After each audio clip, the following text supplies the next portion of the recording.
so many new pieces to this IU football team.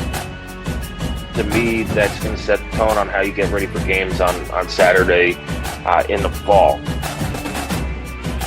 I would put that Indiana room up against anybody else in the conference, and that's something that we typically don't even come close to saying.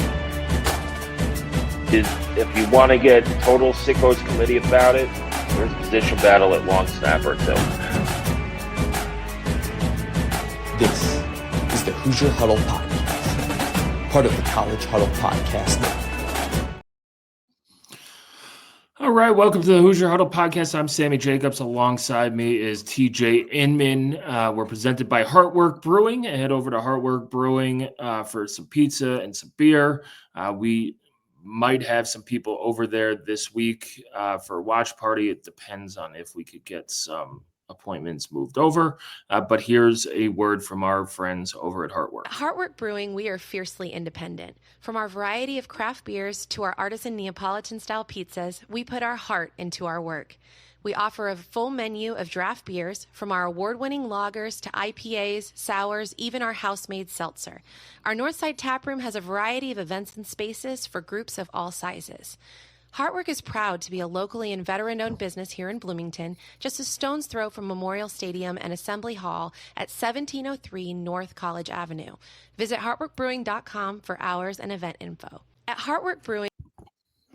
All right, we are back after the bye week. TJ, how are we doing? We saw. I mean, it was a pretty entertaining bye week. You saw Penn State go down to UCLA. We'll get into the Big Ten picture here too. How did you enjoy your bye week? How did you spend your bye week? Yeah, certainly. Some yard work got done, as is the case for any homeowner out there. The list never stops. But saw a lot of teams play. Certainly, Penn State losing to UCLA was the shocker.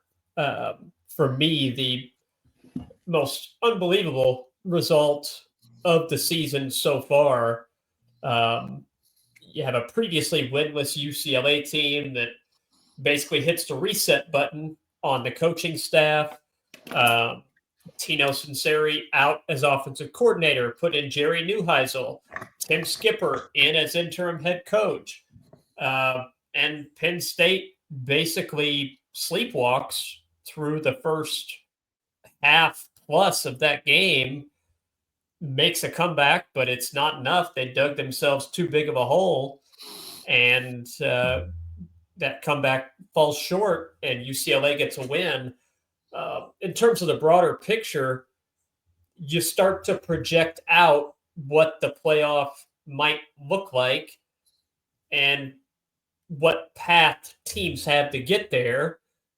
Penn State now with 2 losses, one of them as bad of a loss as you're going to find with any playoff contender. They have to beat IU at home, and they've got to win at Ohio State for them to make the playoff. I don't think anybody expects them to beat Ohio State and Columbus now. So you're looking at a additional pathway opening up for Indiana. Oregon, we'll talk about them. Ohio State, they look dominant. Such a good defense. Miami beats Florida State. So I feel like there's a bit of a separation between the top 3 teams and everybody else, but every week brings additional surprises. So what do you think the context of this game is? Indiana and Penn State, and Oregon, both coming in at 5-0. Indiana has another game coming up against Penn State that, you would say is one that would be a toss-up at best. Do you think IU needs to get this game in order to make the playoff? Do you think they need to get this game in order to have a home game? Where do you set the bar for Indiana going on the road here to an incredibly tough place to play? So there are three tiers to this thing. It's not a playoff elimination game like Right. people said the Illinois game was, or Right. labeled it as that. But it could be a Big Ten title game, elimination game, and that's your first road to the college football playoff is to win the Big Ten. You assume that'll get you a top 4 seed and a bye into the second round of the playoff. That if Indiana loses this game, Oregon holds the tiebreaker, and They'd have to lose twice. Yeah, they would have to lose twice, and then Ohio State would probably. Then you get into all the funkiness of the Big Ten tiebreakers, Right. Which goes down to. I looked this up earlier on the forum. There's 6 steps, head-to-head results. So IU and Ohio State do not play each other. So that goes out the window. Record against all common conference opponents. That means Indiana is going to have to beat Penn State. Yep.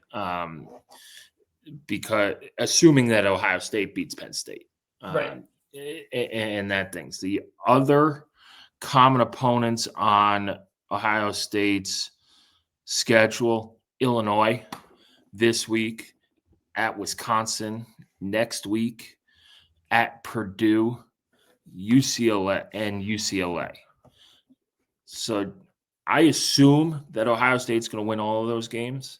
So that moves us down to the third. And if Indiana wins all those games, that moves you down to record against common opponents with the best conference record. So we don't know that. And then best cumulative college. This is how IU didn't get in the Big Ten title game last year. Mm-hmm.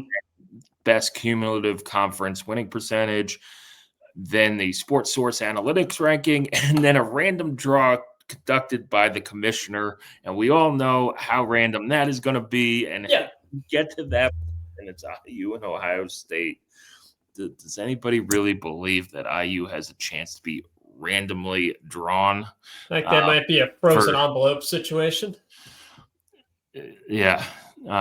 So I do think it's a Big Ten elimination game. Right. And then the second step is can you be an at-large who gets a home game? I don't think an at-large Big Ten team will get a bye. They are doing it this year where if you are ranked in the top 4, no matter if you're a conference champion or not, you'll get a bye. Yep. But I don't know. I just don't see that path there for IU unless they go to the Big Ten title game and lose. Right. But, and I see that path for if there's a 12-0 versus 11-1 or 12-0 versus 12-0 Big Ten title game, I think the loser of that game would get a bye. So hypothetically speaking, Ohio State versus Oregon, both 12-0. I think the winner gets the 1 seed. The loser gets, say, 3 or 4. I do think that that's possible. But I think if it's Indiana at, say, 11-1, I think a home game would be up for debate. Up for debate. Yeah. Then it moves to, if Indiana loses this game, how much? Is it a close game? Is it kind of like Ohio State's loss last year to Oregon? Yeah. Now Ohio State did lose 2 games. And ended up They ended up hosting a game against Tennessee. Yep. So it's how much do you lose by? What do you look like? And then do you win out the rest of the schedule and go 11-1, and you'll see where the cards fall in the rest. If IU loses this game big, I think that pushes you down to now you're probably traveling on the road for a playoff game. I don't think this any loss will knock you out of the playoff. I do think that's where the Penn State loss to UCLA comes in. I don't know if you go from I don't think you go from 4 Big 4 Big Ten teams being in the playoffs to 3. I don't know if I see that happening. Or does this just eliminate Penn State, and does Illinois have a chance to be that 4th team? And if Illinois is that 4th team, IU has the tiebreaker and the resume point of beating them 63-10. So to me, the Penn State game is the more important game, and that's because they lost to UCLA. And their schedule is not easy coming up too. We all assume that Penn State will be a 3-loss team when they play Indiana. Well, they also have to go on the road to Iowa and play a night game at Kinnick. Mm-hmm. Before having an off week, and then Ohio State.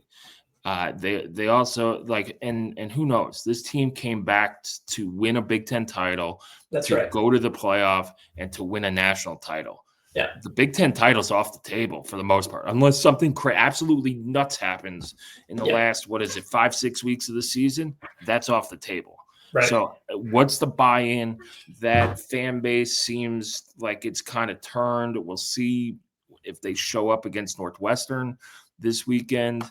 And then if you go into Indiana with 4 losses, how much air is in that balloon? So that game to me is a I hate calling it a must win and a can't lose, but that game is went from it could be a really great resume building win to kind of that, oh no, that's a resume busting loss. Mm-hmm. In terms of knocking you down seeding. So this I think is a really big game. A lot of things in different baskets, but it is not a playoff and elimination game. Right. Yeah. No, I agree with that. I do think that 2 other Big Ten games this week that are going to play into things. We mentioned Ohio State and Illinois, also Michigan and USC. Michigan's schedule, boy, there's not a lot of meat left on the bone. They have the loss to Oklahoma. If they win at USC, they don't look like they'll be tested until they play against Ohio State at home in the regular season finale. So you kind of enter into what does a 10-2 Michigan, hypothetically, with losses to Ohio State and Oklahoma, let's say Oklahoma finishes 10-2.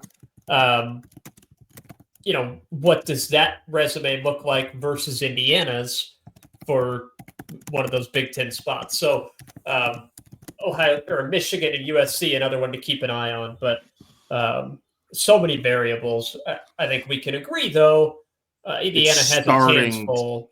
It's starting to clear up. It is. If you started the season coming into focus. Taking something out of whatever 4th grade science, sediment and water. You had the big jar of muddy water. Now it's starting to clear up a little bit, and you could kind of see the light coming in and starting to see paths to the playoff illuminate themselves. Let's get into Indiana at Oregon. Games at 3:30 Eastern, 12:30 Pacific. It's on CBS. No need to get streaming devices or anything. You can save that for the next week. Save your free trial for the next week and all that stuff. There were a couple updates coming out of the bye week. D'Angelo Pons is expected to play. That's good news going against Oregon's defense. There's also rain in the forecast. I don't know. I haven't been to the Pacific Northwest. I don't know if it's like the Midwest where things change every 15 minutes on weather apps and stuff like that. But I assume it's going to rain. It's above a 70% chance. And that could affect the game there. TJ, let's look at Oregon's offense. They're explosive. The big question coming into this year was, could Dante Moore be Dylan Gabriel and a couple of their other past quarterbacks? And that question has been answered emphatically with a yes. They average just over 46.5 points per game. rushing the ball for over 6.25 yards carries. They're throwing the ball well, only 1 interception, 14 touchdowns. They're averaging nearly 7.5 yards per play. What's your takeaway here? How big of a challenge is this going to be for Indiana? And their offensive line is very physical and very big and fast as well. This is the best offense that IU is going to play this season, at least on the schedule. We'll see what the postseason holds, but this is the best offense IU is going to play. Will Stein is, in my opinion, the best offensive coordinator in college football. I think he is fantastic at scheming against opposition weakness and scheming to help his quarterback by getting guys open. That's not to take anything away from Dylan Gabriel or Bo Nix or Dante Moore in this case, but there's a reason that quarterbacks keep having success at Oregon. And it's more than just, hey, those guys are talented. It's the scheme, it's the coaching staff, and it's the weapons that they have around them. There was a lot of talk about Mekhi Hughes coming from Tulane as a star running back to Oregon. He's not a part of the offense at all, but the running game is awesome. Dyer Hill Jr. and Jordan Davison, pair of freshman running backs that have been dubbed Thunder and Lightning. Davison the Thunder, Dyer Hill the Lightning. Dyer Hill leads that team in rushing now, but it's a really balanced attack. You're going to see those two, Davison in short yardage. You're going to see Noah Whittington, Jaden Lamar, a lot of weapons that they can hand the ball to. Dyer Hill is the most explosive, and this offense is among the nation leaders in explosive plays. Big chunk plays of 15, 20-plus yards. They're really balanced. I think a lot of people in their head think Oregon and that's slinging the ball all around. It's a very, very balanced attack. They're right at, I think it's 200 and let me look that up real quick. 239.40 per game in rushing yards, 264 in passing.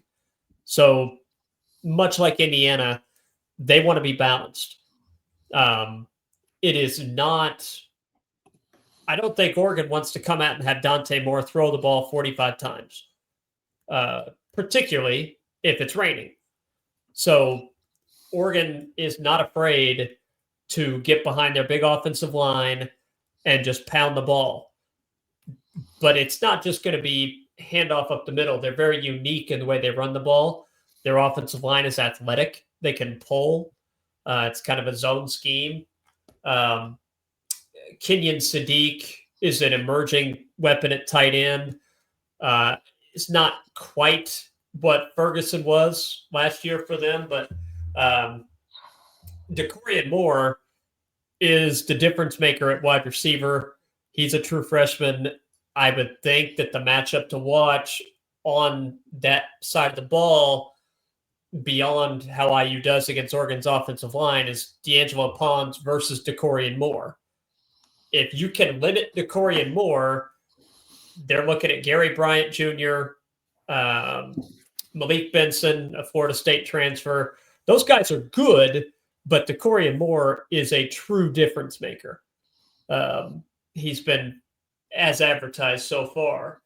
There's really no weaknesses. I mean, this offensive line, they've given up 1 sack so far and the 3rd fewest tackles for loss in the nation.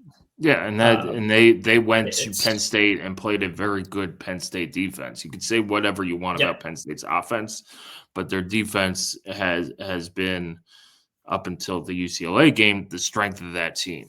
Yes. So for me, how do you think Brian Haynes attacks in a game like this? Is it going to be a blitz heavy and you trust your secondary against these weapons? Or is it going to be some, Yeah, and hopefully you confuse Dante Moore because he's still a fairly inexperienced quarterback. Or do you think it's a little bit more of a conservative defensive plan, and kind of trust your defense to be able to maintain assignments? How do you see Brian Haynes attacking this offense? I mean, I think it all depends on the health of D'Angelo Ponce and how, he's expected to play, but is he 100%? Yeah. Can he, we don't know what the injury was. It just happened late in the week before Iowa. So can he be explosive enough to be able to play that press man coverage that allows Indiana to be aggressive in blitz? Or do you see them play a little zone off coverage like they did against Iowa, which I don't think you can do against Oregon. They'll they're too explosive after the catch. Yeah, the run after catch will kill you that way.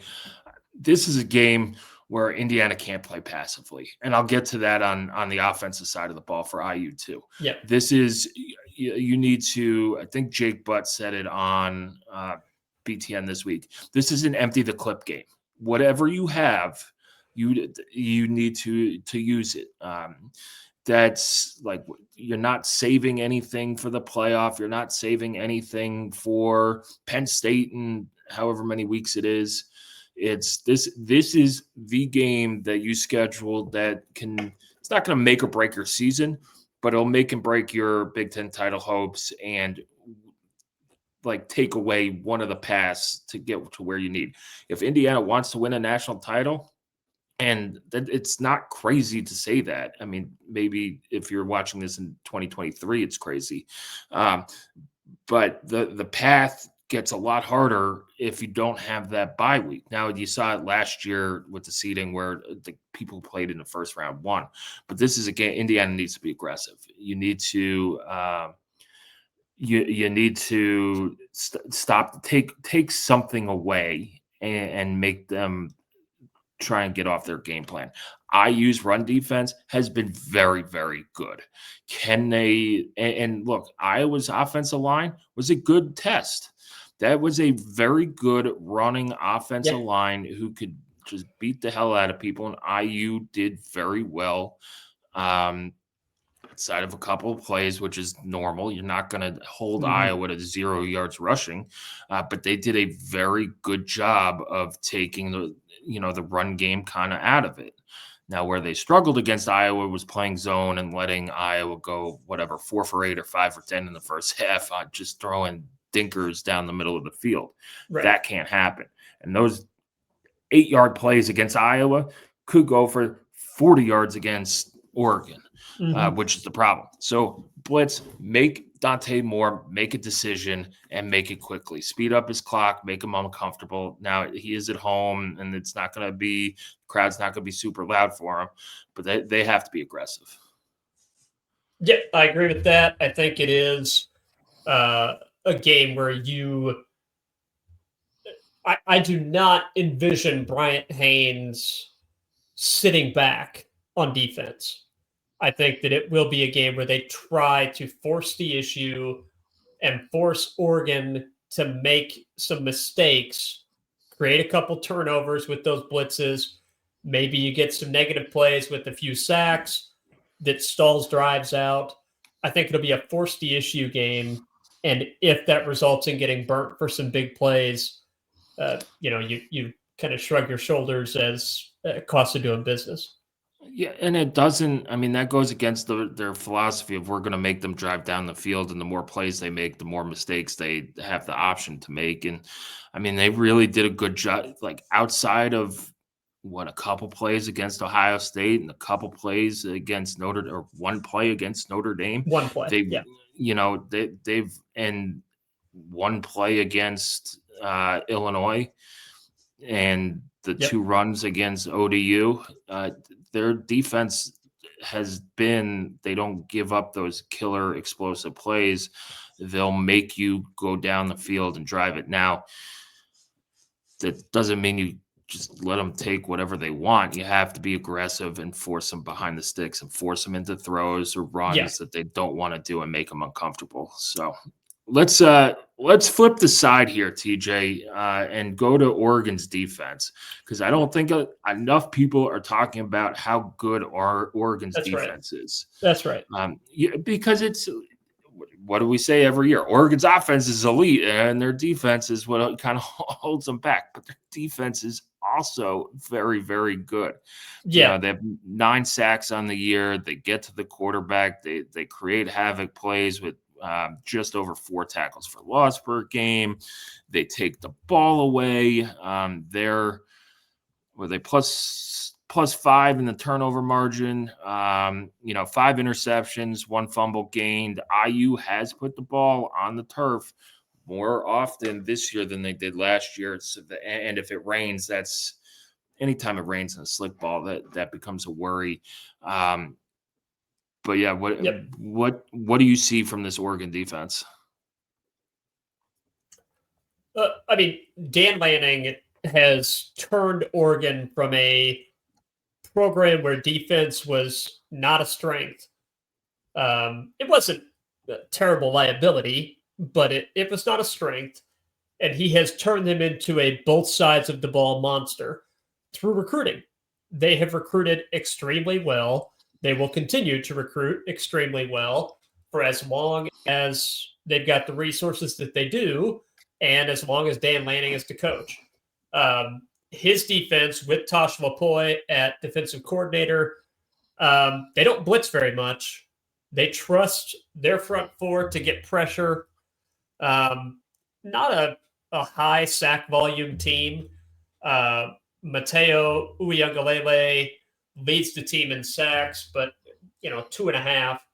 Or I'm sorry, 4. And then Tatum Tuioti has 2.5. So those are the linebackers, but those are often front 4 pressures that they're getting and not blitzes.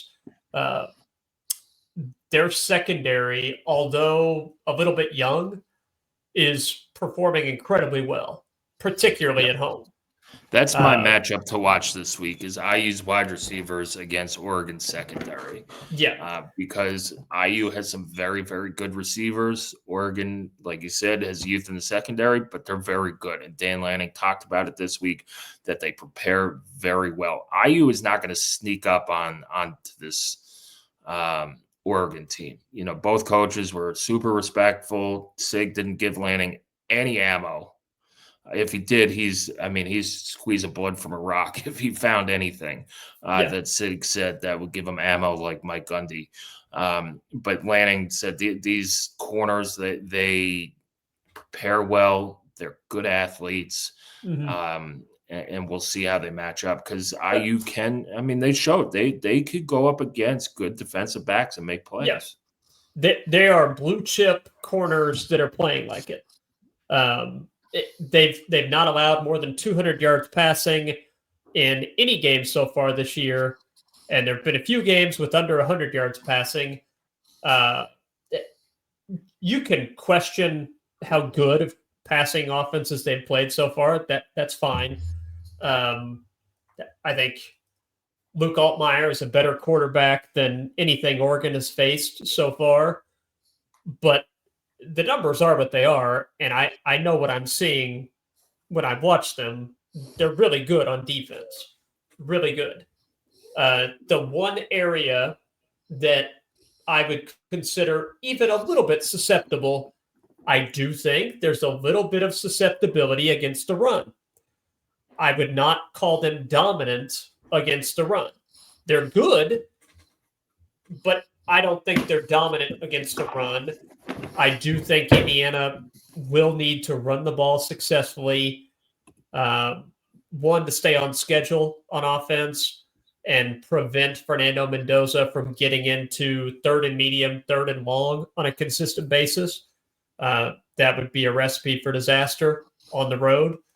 But, this defense, 3.44 yards per carry is what they're giving up. Indiana, a really good rushing team. I think maybe that's an area IU can have some success. is running the ball. Now, None of this matters if they don't fix the snap count. exactly. That's what I was going to get to. Yeah, I wanted to make sure we talked about that because none of this matters if they, because, I know you're not on social media all that much, but you have, the armchair coaches breaking down Indiana's offensive line, not realizing that Iowa's defenders had a running start most of the game. I would say 90% of the game, outside of maybe the first 2 plays on a drive. Well, and it's a continuation of a trend, right? Yes, it is. Yeah. It happened at Ohio State. You had a month to fix it before Notre Dame, and it kind of happened against Notre Dame. Then you had all offseason to fix it, and it happened at Iowa, and it really, really affected a lot of stuff. Guys, there was one play where it seemed like the defensive lineman got by Benson, who had no shot at blocking him, before the ball reached Mendoza's hands, and he wasn't offsides. Right. Like, this was, the Mendoza lifts his foot, the guard flashes his hand. A second later, the ball is snapped. You do that enough times in a row, people are going to figure it out and time it up, and that's what happened. And I know Sig mentioned that his offenses, his teams don't run the check audible, and I don't know if people understand what a check audible offense is. This is not like, you had some people saying that Sig's teams never called an audible at the line, which is like, that's not what he said. They're no longer going to the line, checking out the defense, looking over to the sideline, and getting the play called in. That is like now considered old school offense since you have helmet communications. Now, if Indiana's not able to audible the added plays, and I don't think you should take that away from Fernando Mendoza if you're a coach, because there are plays where you're going, oh man, there's 10 in the box, maybe I should throw it into an advantageous play. You're gonna go into this. I think the Indiana fan base is underestimating Autzen Stadium and how loud it is and how nuts of a place that is. There's a reason they call it the Autzen Zoo. And when I've talked to former IU players who've played at Penn State, Michigan, Ohio State, and Oregon, and they all said that Oregon was the loudest stadium they were in. That's that they weren't very good IU teams, but that was Oregon's season opener in 2004, and the place was loud. So it's that needs to be fixed. You've had 2 weeks to fix it, and if it's still an issue, that I think becomes a black mark on the coaching staff. Yeah, you mentioned Autzen Stadium. A few numbers to throw at you here to make sure people understand there are home field advantages, a lot of very tough places to play, and then there's like the few places that people just don't win at. And Autzen Stadium is one of those. They've got the longest active home winning streak in the country at 18 games. They currently have the longest active regular season winning streak, period. Okay, they've won 23 straight regular season games. And they so far are 11-0 in regular season Big Ten games. So, last year's national champion lost at Oregon. Yep. I understand that it's not just a stadium. It also is the team that's playing at the stadium is also really damn good. Yeah, and I think that's what people miss too. And maybe that's because Oregon's on the West Coast, kind of a new team to the Big Ten, and maybe people don't watch them. But this is a great Oregon team, and they're probably, I would say, them and Ohio State are the 2 best teams in the country. I personally would put Miami on that same tier, but you could put Miami in there. But it's those 3. Then there's the next tier of if Oklahoma gets John Mateer back, and you're going to find out where IU stands in different tiers too. If they go up and win, they're legit top Put them in 3 the first team. tier. Yeah, put them in the first tier. I don't know if they pass Ohio State, but unless Ohio State just falls apart at Illinois. But they belong in the conversation. Yes, they belong in the conversation, and you'll get that matchup. You should get that matchup. If IU wins this, you should get that matchup in December in Indianapolis against Ohio State. But there's a long way to go on that. To me, this is you got to fix it. It is all about the snap count and what you're going to do. Because if that's not fixed, you're not going to be able to score enough points or run enough successful offensive plays to keep up with Oregon. And that place will get buzzing if you're hitting Mendoza. If they're getting hits on Mendoza, creating turnovers, it could turn into a long day. Now, if they have fixed it, let's say they fixed it, I think IU, there are places where they can exploit Oregon's defense. Like you said, the run game. I think using the running backs in the passing game has been an underutilized tool as well. This might be a game where Kobe Martin comes in as well, just to give you a different look. He did not play outside of kickoff on against Iowa, but this is, this is, if they're going to be super aggressive on defense, this is a game where IU needs to kind of use some misdirections, some counters, maybe roll the quarterback one direction and do a throwback to a tight end or running back and stuff like that. The best thing about the Iowa game, you went into a really loud environment and won, and you didn't play your best ball. So that should give you confidence that you could go out there, handle the crowd, and be successful. Now, you could play their A+ game and still lose, but that's what you want to see is them play their A+ game. They didn't play their A+ game at Ohio State. They didn't play their A+ game at Notre Dame. And a lot of that was self-inflicted wounds. It was an interception in the red zone against Notre Dame that took points off the board. That was a terrible throw by Curtis Rourke. And then a missed, the defender crashed when he shouldn't have crashed on the 98-yard touchdown run. Right. And then we all know what happened at Ohio State. Your punter forgot to catch the ball and kicked it to the wrong side of the field, and it was that was all she wrote. Let's get to, speaking of punters and special teams, let's get to the special teams battle. If nobody has seen Urban Meyer's breakdown of Indiana's punt block unit on BTN, go watch it. Awesome stuff. Indiana has blocked 4 punts this year. They should have a punt block in every game. One of them was called offsides. One of them was a block punt that was called running into the kicker when it wasn't. That it was either roughing the kicker or a block punt. But that unit has been really good, and it's been multiple people coming off the left side. Isaiah Jones got one at Iowa. You had D'Angelo Pons off the edge on that left side against Illinois, and then Connor Clay, kind of that second or third guy in that trio, has come in there and got his hands on a couple punts as well. Yeah, so he's this. It seems like when IU wants to block a punt, they will, and they'll line up and do that. And then, of course, you have Jonathan Brady back there, who can, be a very good returner in the return game as well. What won IU the Iowa game too? Brandon Franke took out Eugene from the game in kickoff returns. He had no shot at returns there. So that should continue. I think you've kind of found out Nico Radicic's range. I think he could go longer than 46 yards, but you saw that they had faith running him out there from 44 and 46 yards to hit big time field goals at the end of the half and then late in the fourth quarter. This is a game that could turn on special teams too. We've seen it in the big games at Ohio State, at Notre Dame, where James Evans struggled to punt. You need your best game from Mitch McCarthy. You need your best game from the special teams unit too.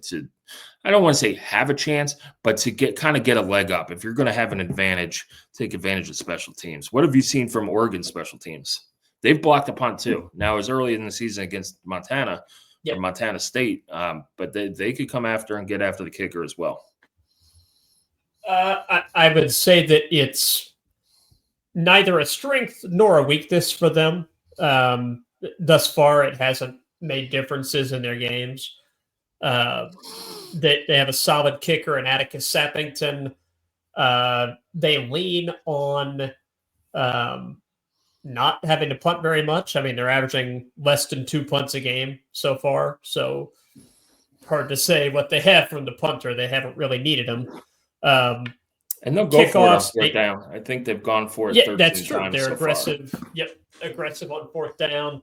As far as returns, looks like Gary Bryant Jr. probably primarily on the punt return. DeCorian Moore has been back there some as well, but I don't think they're going to want to risk him much. And then they don't often try to kick off return. So it's an area that Oregon, you can't point to it and say, oh, there's a weakness, but it's also not an area that's really swung any games for them recently. So it's something that I think IU could have an edge in if it comes down to that in a battle of margins there in special teams. All right, let's get to key matchup. TJ, I said my key matchup was IU's wide receivers against Oregon's defensive backs. I think anytime the turf gets wet, your advantage goes to the offense. You know where you're running. Yeah. And I trust that the equipment guys will put them in the right shoes, and I trust that the IU guys know how to run on wet turf and things like that. But the advantage of knowing where you're going and not have to react is advantageous there.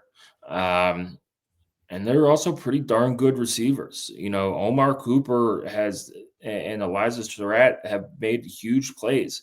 You also have E.J. Williams, who made several big catches against Iowa in this season. And it's going to be again, like Indiana or like Indiana's defense, is Oregon going to play man up and trust those defensive backs? Or are they going to play zone and kind of, and then if you play zone, IU needs to take what they could get and just move the ball that way. So what's your matchup to watch? Indiana's defensive line really dominated that game against Illinois. I think that we need to see, not similar, it's not going to be like that, but a really good performance from IU's defensive line against Oregon's offensive line. If the Ducks are able to keep IU out of the backfield, I think Indiana's defense will have a very difficult time slowing Oregon down. But I do like IU's defense to be able to create some disruption where Oregon has not faced that before. And I think that could cause their offense some problems. So Indiana's defensive line against Oregon's offensive line is mine. I think you can turn it around and say it on the other side as well. You need the officials to start calling holding too. That would be good. They stopped calling holding against Oregon against Penn State because that game was just a slobber knocker, flag fest. And then, how many times have we seen Mikhail Kamara in a headlock or being held, and that's affecting production there. So let's get IU will raise the victory flag if TJ, mine is kind of a long if. There's a lot of pieces to it. But if they fix the snap count, they need to be aggressive. And they cannot.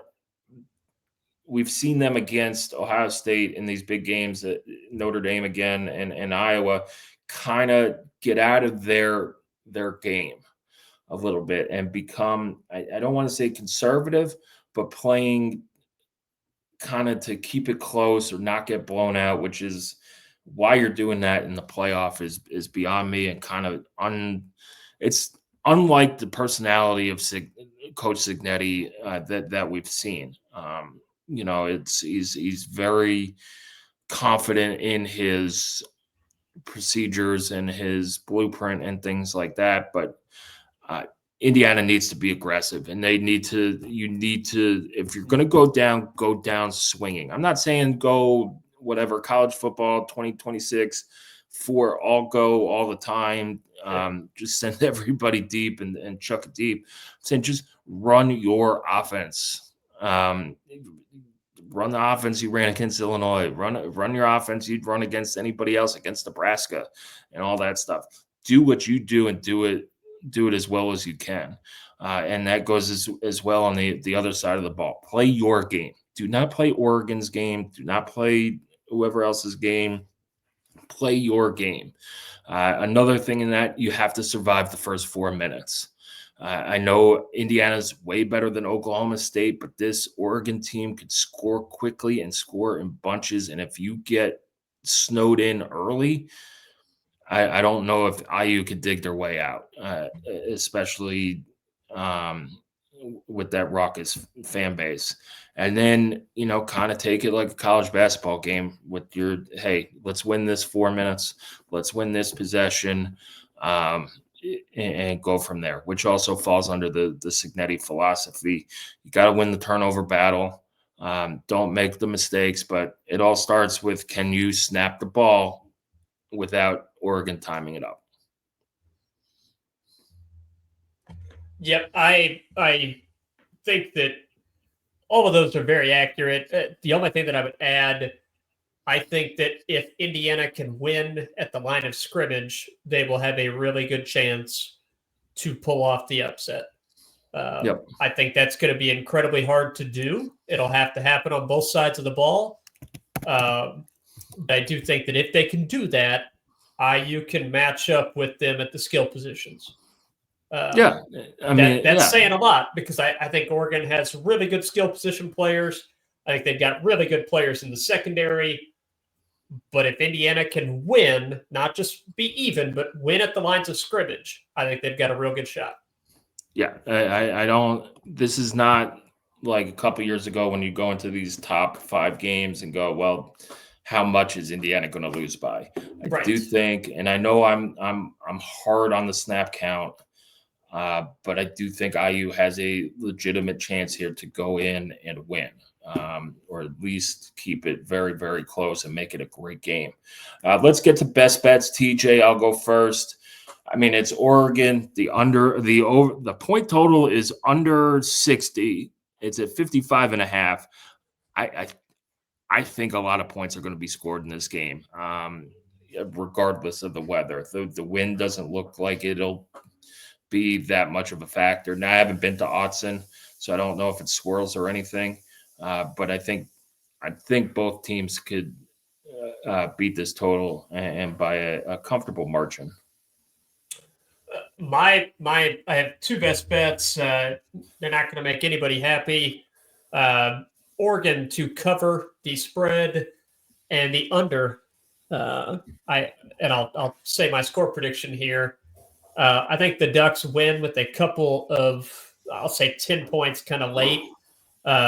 As they sort of wear Indiana down. I'll go Oregon winning this one 34-17. So I guess tipping my hand there, I would say I don't think that IU's offense is able to consistently figure out the Oregon defense. And I also tend to think that IU's offense is going to be,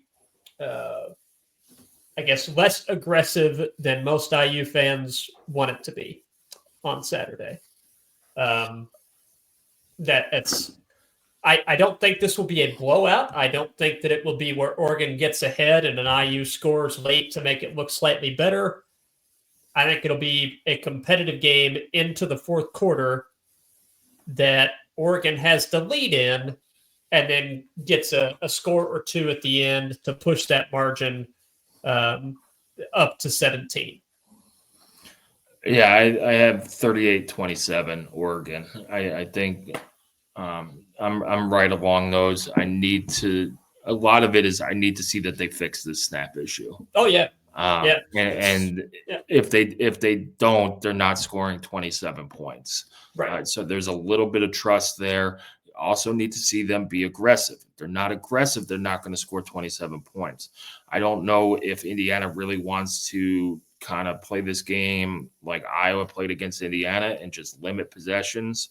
I don't know if IU can be that efficient on offense. If they are, great, and you could win the game 24-14 or 20-17, fine. I think that's the wrong way to go about it. But yeah, it's a tough road place to play. They've lost once at home since 2020, and that was to the national runner-up in, what was it, overtime or by a late touchdown or a late field goal. Overtime loss to Michael Penix and Washington. This is, everybody slept on Oregon this year. It was Ohio State, Penn State, and then, we'll see about Oregon. Well, Oregon's pretty darn good. So I'm going to take 38-27 Oregon. It could be different, but that's what I'm going with.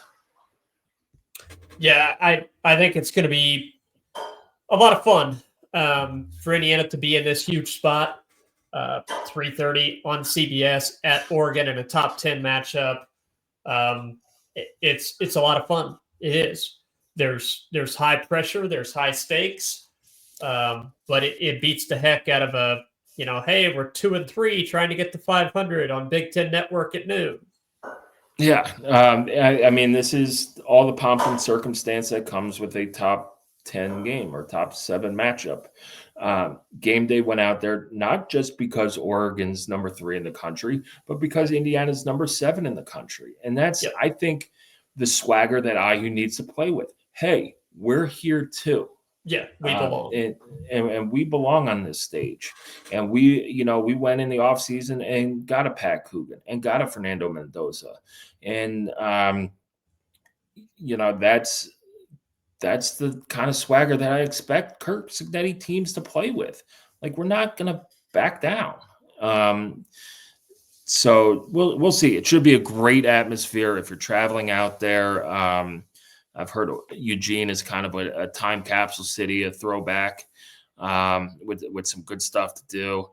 The Big Red warm-up TJ is sold out with 400 people, so there should be a solid IU contingent out there. And then, we'll see where the chips land at, what would it be? Call it 7:15 Eastern time. National game could be a 4-hour game. Yeah. It's, between 7 and 7:30 p.m. Eastern time.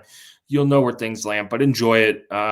These are the weeks that make college football great. And one of the reasons why people are so jacked up about IU football is you're playing in these top 10 matchups. They're not there because Oregon's number 3 and they're playing little tiny upstart IU who's like 4-2 and maybe could upset them. And we just haven't been to Eugene in a while. The case is this is the best game on the college football schedule in a stacked weekend. And that's why they're out there. And I think that's the attitude that Indiana has to come out and play with. So we'll see. Indiana kicks off against Oregon at 3:30 Eastern on CBS. You can follow us on X at Hoosier_Huddle. You can subscribe at HoosierHuddle.com. And it's $30 a year, which is you get 2 months free. It's $3 a month if you do the monthly plan. So if you go for the year, you get 2 months for free. If you go for the monthly, $3 a month puts you at $36. So keep coming back. We'll have all the IU football coverage. I'll be out in Eugene as well with coverage from there. And then we'll have, volleyball top 20 team now. It's men's soccer in the top 25, but struggling in the basketball season's right around the corner at the end of the month with a big scrimmage against or exhibition game against Baylor in Indianapolis. So keep coming back to HoosierHuddle.com, and thank you for listening.